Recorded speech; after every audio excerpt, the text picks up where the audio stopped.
Cerita Belitung, kisah Padang Buang Anak.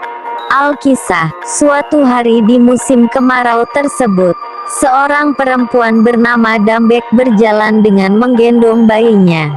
Perjalanan ini dia lakukan untuk mencari air, hingga akhirnya sampailah ia di kaki gunung tajam. Namun sumber air tidak kunjung dia dapati. Tenggorokannya semakin haus, demikian pula dengan bayinya yang menangis oleh rasa haus dan mungkin juga karena hawa panas musim kemarau tersebut. Setelah menempuh perjalanan cukup lama, Dambek merasa lelah dan duduk beristirahat pada sebuah batu. Pandangannya diarahkan di sekeliling tempat dia beristirahat untuk melihat-lihat apakah ada sumber air di dekat tempat dia beristirahat tersebut. Tidak lama kemudian dia melihat kura-kura berjalan dari balik batu tempat dia duduk. Mata Mak Dambek terus mengawasi kura-kura yang berjalan semakin menjauhinya. Kemungkinan kura-kura ini akan berjalan menuju suatu sumber air. Akhirnya dia memutuskan untuk mengikuti kura-kura tersebut. Namun bayinya tidak diikut sertakannya.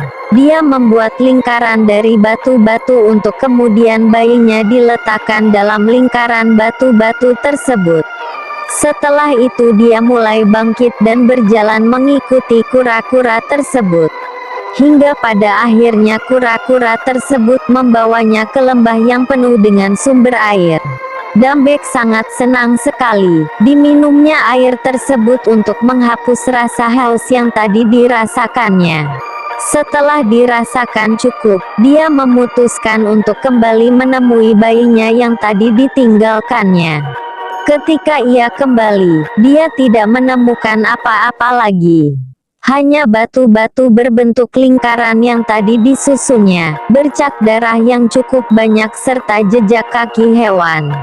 Karena mengkhawatirkan keselamatan bayinya, dia mengikuti jejak kaki hewan tersebut.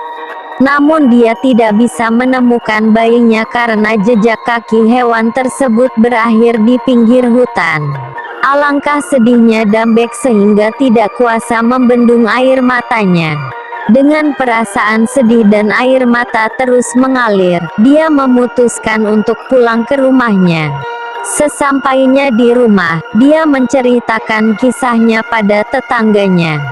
Tentu saja para tetangga jadi terkejut mendengar penuturan Dambek tersebut. Singkat cerita, setelah kejadian tersebut, entah siapa yang memulainya, masyarakat menyebut tempat itu dengan nama Padang Buang Anak. Itulah cerita kisah Padang Buang Anak. Terima kasih sudah menonton.